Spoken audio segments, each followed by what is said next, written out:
The emergency session of the Galactic Council had never been called so quickly. On the capital world of Nexus Prime, representatives from dozens of species gathered in the Great Assembly Hall. The massive dome above them showed a real-time image of the Veltar Nebula, with a small red dot marking the human ship's position. Chancellor Yethmos of the Timorous Collective stood at the central podium, her insect-like features twitching with nervous energy. Around her, the council members whispered and clicked and growled in their various languages. Fear filled the air like a bad smell. Honored representatives, Chancellor Yethmos began, her voice carrying clearly through the hall's translation systems. We face a crisis unlike any in our recorded history. A human vessel has penetrated the Veltar Nebula and continues toward its heart. War Marshal Grictor of the Korthan Empire slammed one of his 4 fists on his seat's armrest. This is no mere treaty violation. The humans threaten the very foundation of galactic peace. The sacred compact exists for good reason. Murmurs of agreement rippled through the assembly. The sacred compact was older than most of their civilizations. It declared the Veltar Nebula forbidden territory, never to be entered by any sentient being. The few who had tried over the centuries had simply vanished, their ships destroyed by automated defenses that no one understood.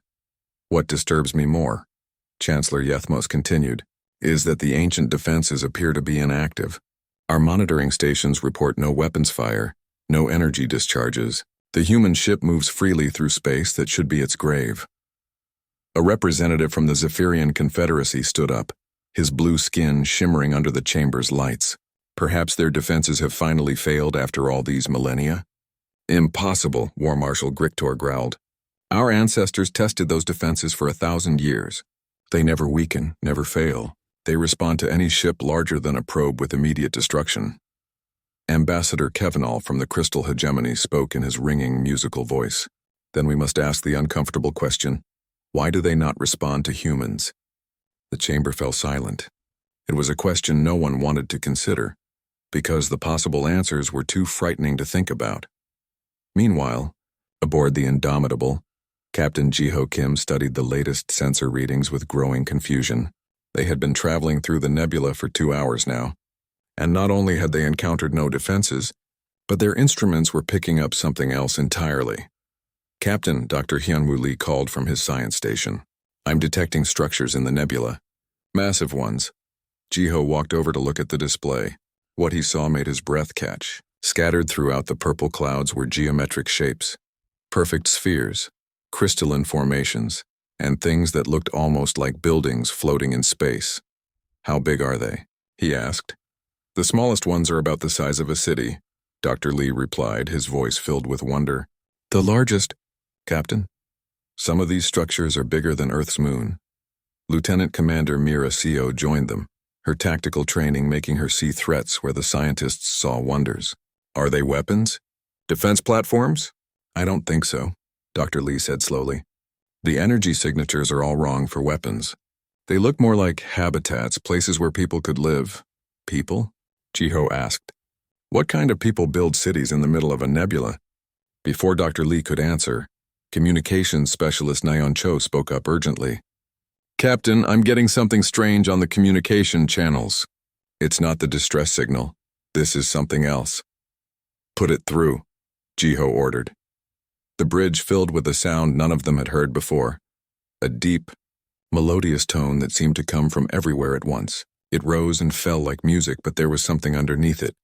A pattern that almost sounded like language, Nyon whispered. It's trying to communicate. Chief Engineer Taeyang Park looked up from his station, excitement in his eyes. Captain, the quantum drive resonance is off the charts. Whatever's sending that signal, it's directly connected to our drive systems somehow. The mysterious tone continued for several minutes, then gradually faded away. In the silence that followed, Dr. Lee was frantically working at his console. I've been analyzing the signal, he said. The mathematical patterns embedded in it. They're incredibly sophisticated, more advanced than anything we've ever encountered. Can you decode it? Jiho asked. Maybe, given time. But Captain, there's something else. I've been comparing the energy signatures from those structures with data from our archaeological databases. Some of the patterns look familiar. Familiar how? Dr. Lee hesitated. There are similar energy patterns in ruins we found on Earth. Very old ruins that we never fully understood. Before Jiho could respond, alarms started blaring throughout the ship.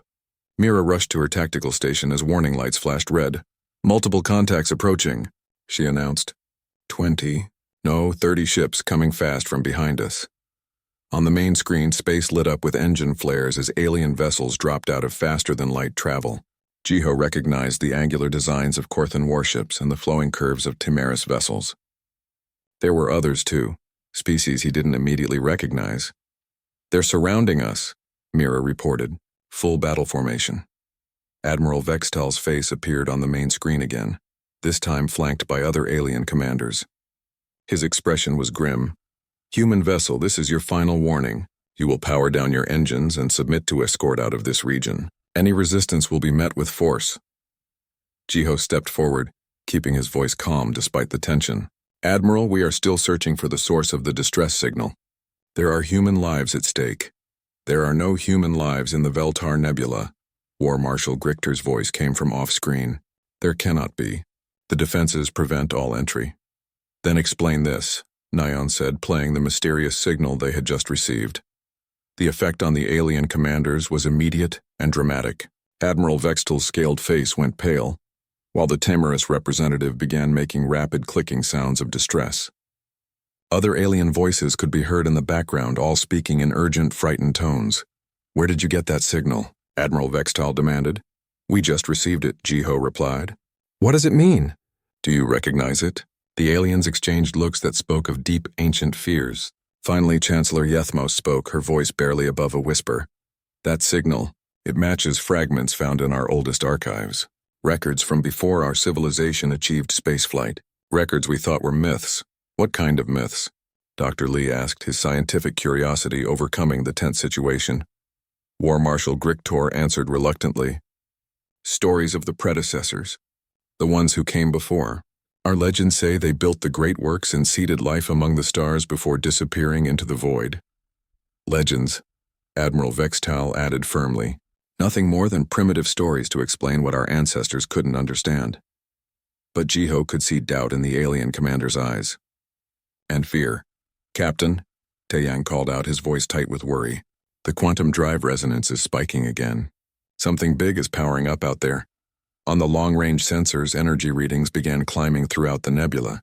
The ancient structures that had been dormant for millennia were awakening, responding to signals and frequencies that only one species in the galaxy possessed. "Sir," Neon said quietly, "I'm getting another transmission. Same source as before, but stronger." The melodious tone filled the bridge again, but this time there was no mistaking it. Underneath the alien harmonics, speaking in a language that sounded impossibly familiar, a voice was welcoming them home. And in the depths of space around them, vast machines that had waited 50,000 years for this moment began to move. The Indomitable moved deeper into the heart of the Veltar Nebula, leaving the alien fleet behind.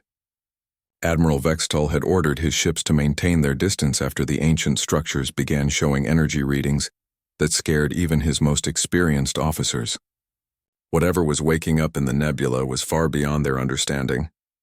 Captain Jiho Kim stood on his bridge, watching the main screen in amazement. Ahead of them, emerging from the purple clouds like something from a dream, was the largest artificial structure any human had ever seen. It was a ring, a perfect circle of metal and crystal that spanned several million kilometers. Smaller rings orbited around it, connected by bridges of light that pulsed with their own inner glow. The entire construction rotated slowly, and as it turned, sections of it caught the light from nearby stars, making it sparkle like a jewel in space. "My God," Dr. Hyunwoo Lee whispered. "It's a ring world. But the scale—" "It's impossible.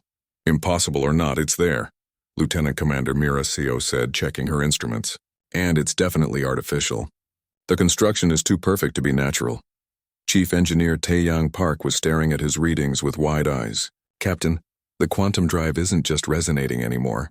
It's synchronizing. Our ship systems are connecting to something on that structure." "Connecting how?" Jiho asked, moving to Taeyang's station. "I'm not sure, but it feels like the ship is recognizing something familiar. The computer systems are accessing databases I didn't even know we had." Communications specialist Nyan Cho looked up from her console, excitement and fear mixing in her voice. "Captain, I'm getting a direct transmission from the ring structure. It's in Korean." Everyone on the bridge turned to stare at her. "Korean?" Jiho repeated. "That's impossible. No alien species should know human languages." "It's not just Korean," Nyan continued, her fingers dancing over her controls. "It's an old form of Korean mixed with symbols and words I don't recognize. But I can understand parts of it. What does it say?" Nyan listened for a moment, then looked up with wonder in her eyes. "It says, 'Welcome home, children of Earth. The long exile is over.'" The bridge fell silent except for the hum of the ship's systems. Dr. Lee was the first to speak, his voice filled with questions.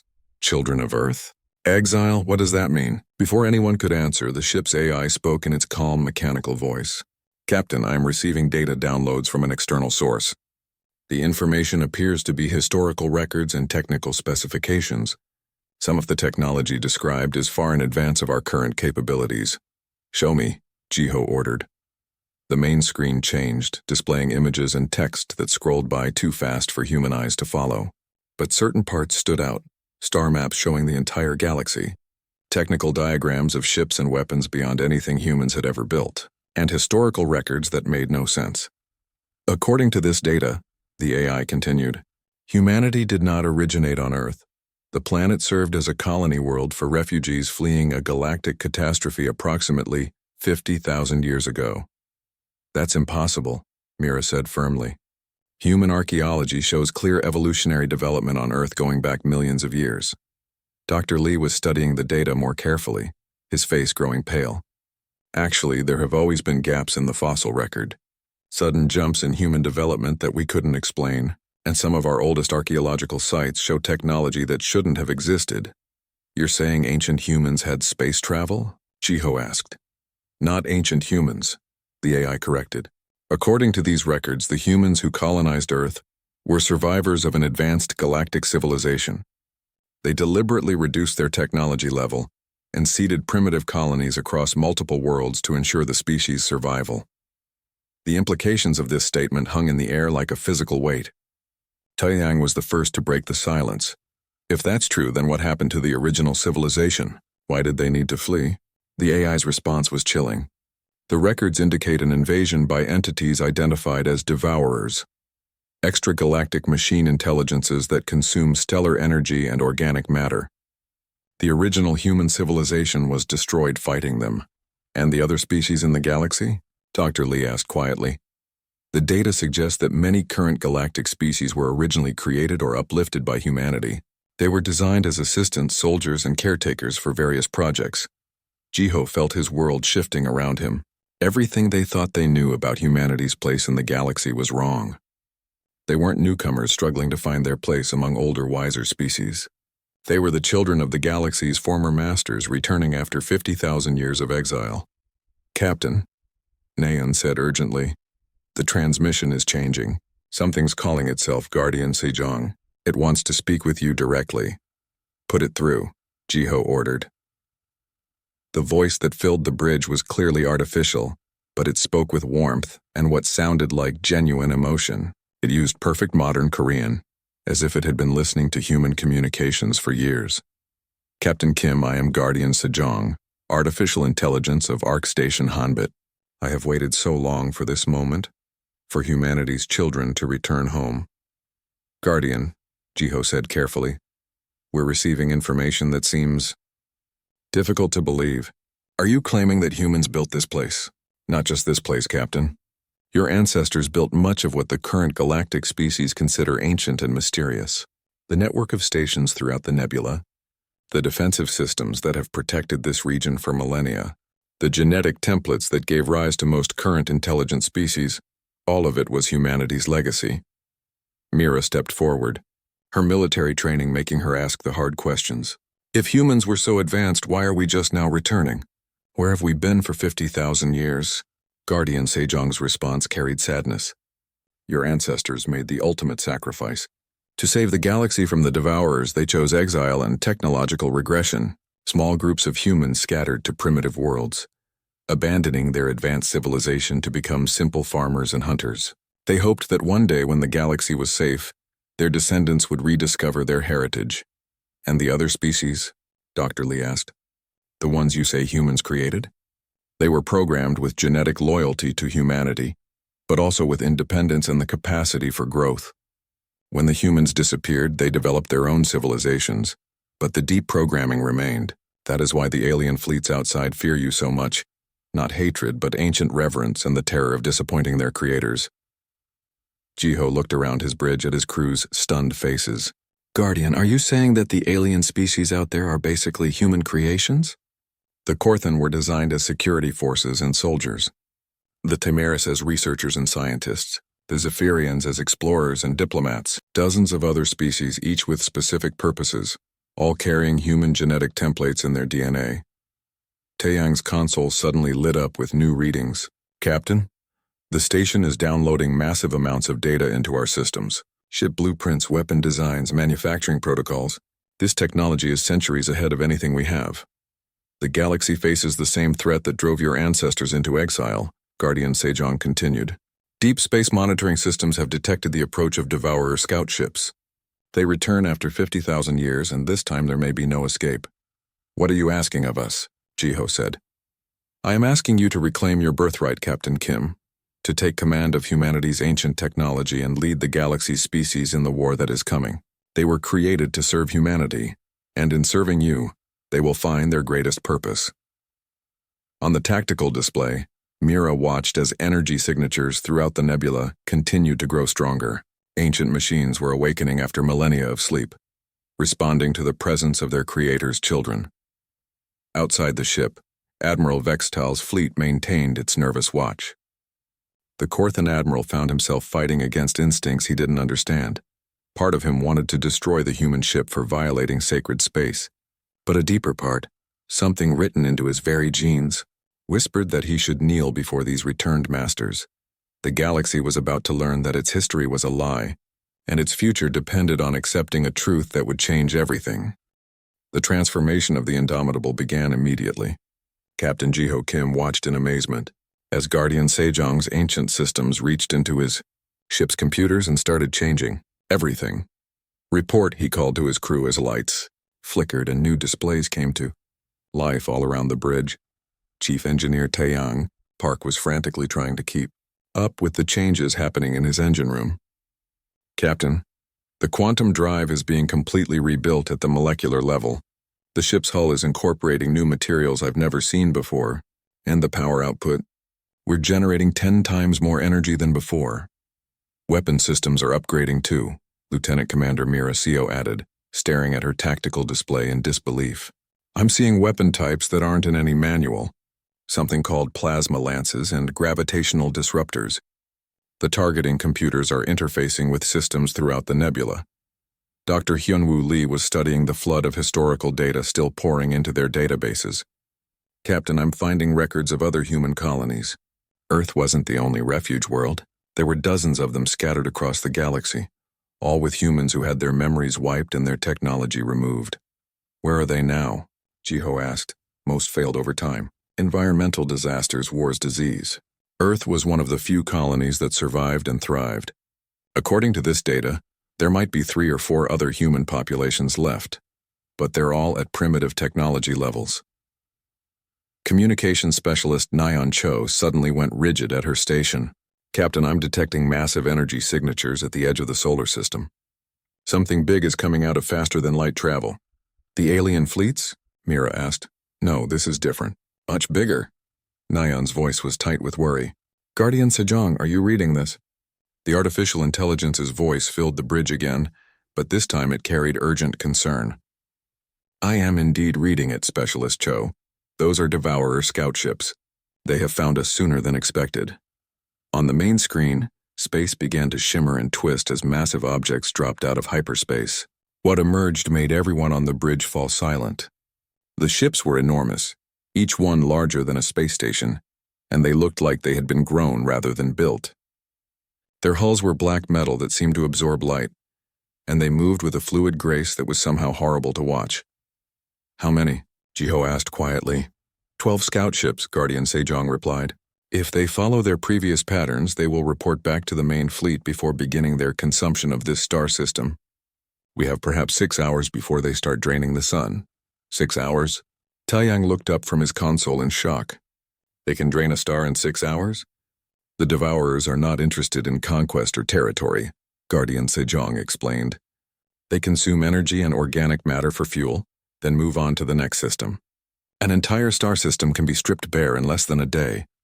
Admiral Vextal's face appeared on the communication screen, his 4 arms trembling with fear. Behind him, Jiho could see other alien commanders arguing frantically. "Human captain," the Korthan said, his voice shaking. "Our sensors show massive hostile contacts entering the system. These ships, they match descriptions from our oldest legends, the destroyers of worlds." "We call them Devourers," Jiho replied. "And yes, they're the same entities that drove humanity into exile 50,000 years ago." War Marshal Grictor's face appeared beside Admiral Vextal's. "Our fleets cannot fight such beings. Our weapons barely scratched their hulls during the first contact. We must evacuate immediately." "Where would you go?" Guardian Sejong asked, its voice now broadcasting to the alien fleet as well. "They travel faster than any ship in your fleets. They will hunt down every world, every colony, every space station. There is nowhere to run." Chancellor Yethmos of the Timaris joined the communication. "Then we are doomed. Our civilizations will fall just as the legends say." "Not if you remember your true purpose," Guardian Sejong said firmly. "You were created to fight alongside humanity. Your genetic templates, your technological preferences, your military doctrines, all of it was designed to work in perfect harmony with human command." Jiho could see the alien commanders struggling with this revelation. Thousands of years of independence and pride warred with instincts written into their very DNA. "What are you asking of us?" Admiral Vextal said finally. Guardian Sejong's response was direct. "Submit to human authority. Accept Captain Kim as your commanding officer. Allow your ships to interface with human technology. Together you can become something greater than the sum of your parts." "Never," War Marshal Grictor snarled. "The Korthan Empire bows to no one." But even as he spoke, other Korthan officers behind him were looking uncertain. Deep in their genes, something was telling them that this was right, that this was what they had been born for. "The choice is yours," Jiho said quietly. "Fight alone and be destroyed, or fight together and have a chance." On the tactical display, the Devourer ships had spread out through the system and were beginning to deploy smaller vessels. These scouts moved toward the inner planets, already starting their analysis of what resources were available to consume. "Captain," Mira said urgently, "Guardian Sejong is offering to link our tactical systems with any alien ships that agree to join us. But it requires them to give us complete access to their computers and weapons." It was an enormous leap of faith. For the alien species to allow humans into their most sensitive systems would require them to trust a species they had considered primitive, just hours before. Admiral Vextal closed his eyes for a long moment. When he opened them, something had changed. I can feel it. Something in my blood, in my bones. My ancestors served the predecessors. Perhaps it is time for me to do the same." He straightened to attention. "Admiral Vextal of the Korthan Third Fleet places himself under the command of Captain Kim." The change in the Korthan admiral was immediate and dramatic. His posture became more confident, his voice steadier. As the ancient genetic programming activated, he became what his species had been designed to be, the perfect soldier under human command. "I also submit," Chancellor Yethmos said, though she sounded more reluctant. "The Timaris Collective will follow human leadership." One by one, other alien commanders made the same choice. Each time they did, Jiho could see them changing, becoming more focused, more purposeful. They were remembering what they had been created for. But War Marshal Grictor held out. "The Korthan Empire was built on strength and independence. I will not surrender our sovereignty to primitives from a backwater world." "Then you will die independently," Admiral Vextal said sadly, "and your empire will fall." The Grictor's fleet broke away from the others, heading toward the edge of the system.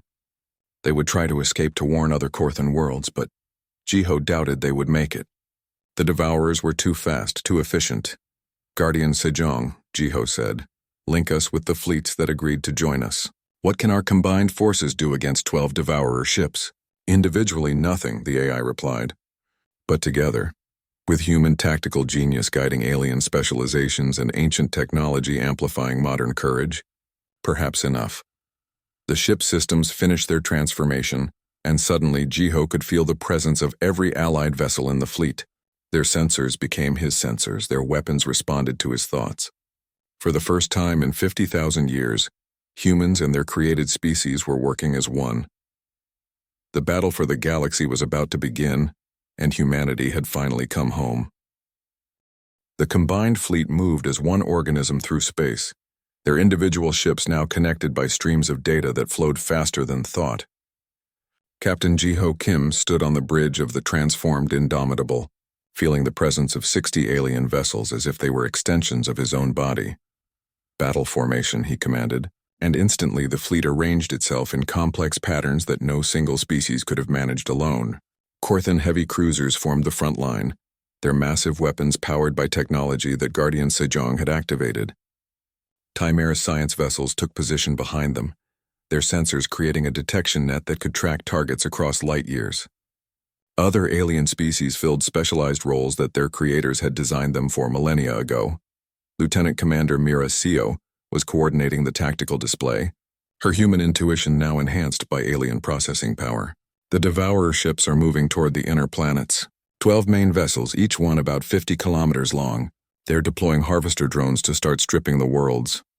Time until they reach inhabited systems? Jiho asked. 4 hours, Admiral Vextal reported from his flagship. The Korthan's voice carried a confidence he hadn't possessed before accepting human command. But Captain, our combined firepower may not be enough. The Devourer's shields have withstood everything we've ever thrown at them. Chief Engineer Taeyang Park looked up from his station. Guardian Sejong has been uploading weapon modifications to all our ships. The new targeting systems can find weak points in their hull structure. And the plasma lances. They're designed specifically to cut through Devourer armor. Dr. Hyunwoo Lee was studying the enemy ships on his display. According to the historical records, humanity fought the Devourers for centuries before being forced to retreat. Our ancestors learned their weaknesses. What weaknesses? Jiho asked. Guardian Sejong's voice filled the bridge. The Devourers are machines, but they are not truly artificial intelligence. They operate on complex programs that cannot adapt quickly to new situations. If you can force them to react to something unexpected, you can create openings in their defenses. Communications specialist Nayeon Cho suddenly tensed at her station. Captain, I'm receiving a transmission from the Devourer fleet. They're trying to communicate. Put it through, Jiho ordered. The voice that came through the speakers was cold and mechanical, speaking in perfect English. Biological entities detected. Energy signatures indicate presence of predecessor technology. This sector was marked for sterilization 50,000 standard years ago. Compliance is required. This is Captain Jiho Kim, representing the returning human civilization, Jiho replied. We reclaim this galaxy under the rights of our ancestors. Impossible. Predecessor species was eliminated. Current biological entities are classified as invasive pest species requiring removal. Compliance is required. The transmission cut off, and on the tactical display, the Devourer ships began changing course. Instead of continuing toward the planets, they turned toward the combined fleet. They're coming straight for us, Mira announced, all 12 ships moving at maximum speed. Good, Jiho said grimly. That's what we wanted. If they focus on us, they can't strip the star system bare. He opened a channel to all ships in the fleet. All vessels, this is Captain Kim. We are about to face an enemy that destroyed our ancestors' civilization. But we are not our ancestors. We have something they didn't have. Unity between humans and the species they created. Today we fight not just for our own survival, but for the freedom of the entire galaxy. The response from the alien crews was immediate and enthusiastic. Korthan battle cries mixed with Timaeus clicking sounds and the musical tones of other species. For the first time in 50,000 years, they were fighting for their true purpose. Enemy ships will be in weapons range in 30 minutes, Admiral Vextal reported. All ships report ready for combat. But as the Devourer fleet approached, something unexpected happened. Long-range sensors detected new contacts dropping out of hyperspace and more ships, but these were different. Captain, Nayeon said excitedly, I'm getting signals from the new contacts. They're human. On the main screen appeared the faces of other humans, men and women who looked like they could be from Earth. but wearing uniforms Jiho didn't recognize. "This is Captain Borum Park of the colony ship New Horizon," one of them said. "We received Guardian Sejong's activation signal from 3 systems away." "Are we too late for the fight?"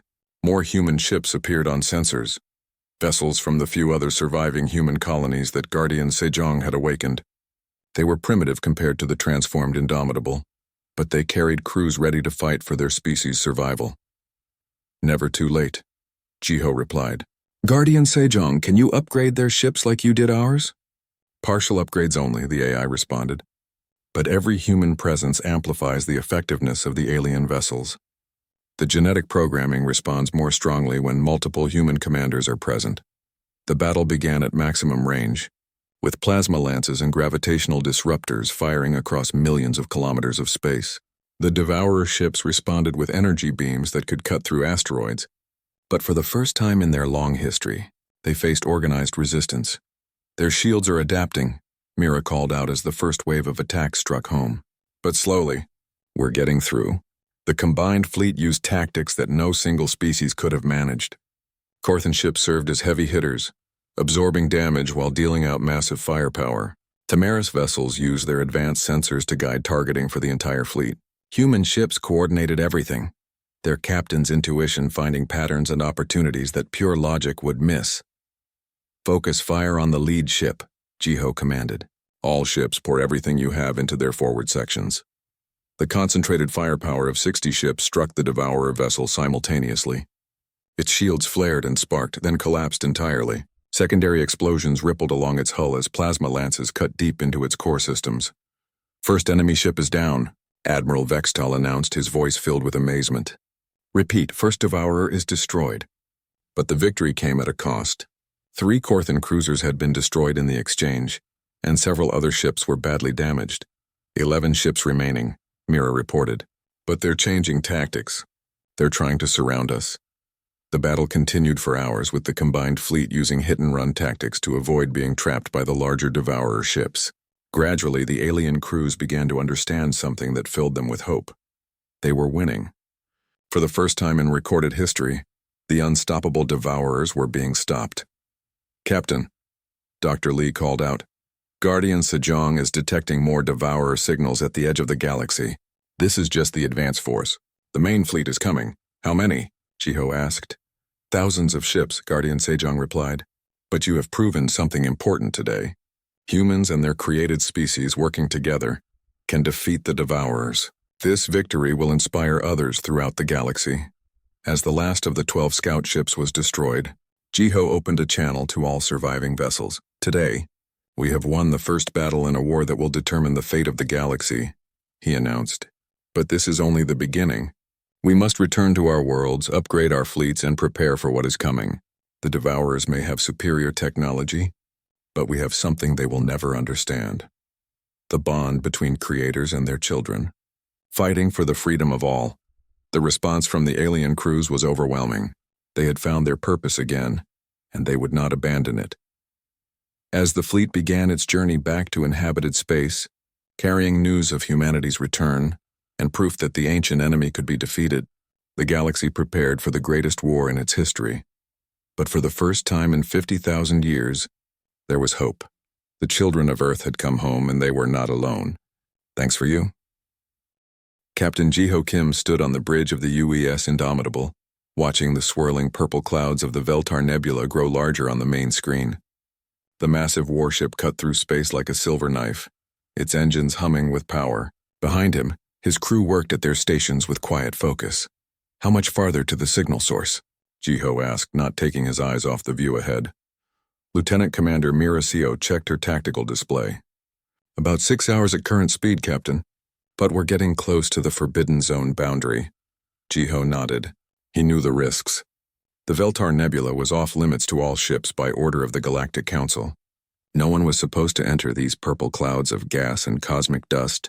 The story said that ancient weapons guarded this place, weapons that would destroy any ship that came too close. But 3 days ago, they had picked up a distress signal from deep inside the nebula. The message was weak and broken, but it was definitely human. Someone was trapped in there calling for help. Jiho could not ignore that call. "Any word from Earth Command?" he asked. Communications Specialist Nayeon Cho shook her head. Nothing yet, sir. We're too far out for normal radio. The nebula is blocking most signals. Chief Engineer Taeyang Park looked up from his station. Captain, the engines are running fine, but I'm seeing some strange readings. The quantum drive is acting weird. It's like something in the nebula is calling to it. Jiho frowned. The quantum drive was humanity's newest technology, allowing ships to travel faster than light by bending space around them. If something was affecting it, that could be dangerous. Keep monitoring it, Jiho said. Let me know if anything changes. Far away on a hidden station at the edge of the nebula, Admiral Vexital of the Korthan Empire stared at his sensor screen in shock. The readings had to be wrong. Nothing could penetrate this deep into the Veltar Nebula and survive. The ancient defense systems had destroyed thousands of ships over the centuries, but there it was on his screen, a single human vessel, moving steadily toward the heart of the Forbidden Zone. The ship's design was unfamiliar, more advanced than anything humans should possess. Admiral Vexital had studied human technology. They were a young race, barely 200 years into space travel. Their ships were primitive compared to Korthan warships. Sir, his aide said nervously, what should we do? The humans are violating the Sacred Compact. Admiral Vexital's forearms trembled slightly. The Sacred Compact was the ancient agreement that kept all races away from the Veltar Nebula. Breaking it was considered one of the worst crimes possible. But something bothered him more than the treaty violation. Why aren't the defenses responding? He whispered to himself. For 3,000 years, automated weapons had guarded the nebula. Ships that entered uninvited were destroyed within minutes. Energy beams that could cut through the strongest armor. Gravity weapons that crushed vessels like insects. And worse things that the records only hinted at. But the human ship kept moving forward, untouched. Admiral Vexital reached for his communicator with one of his lower arms. Get me the War Council. Emergency session.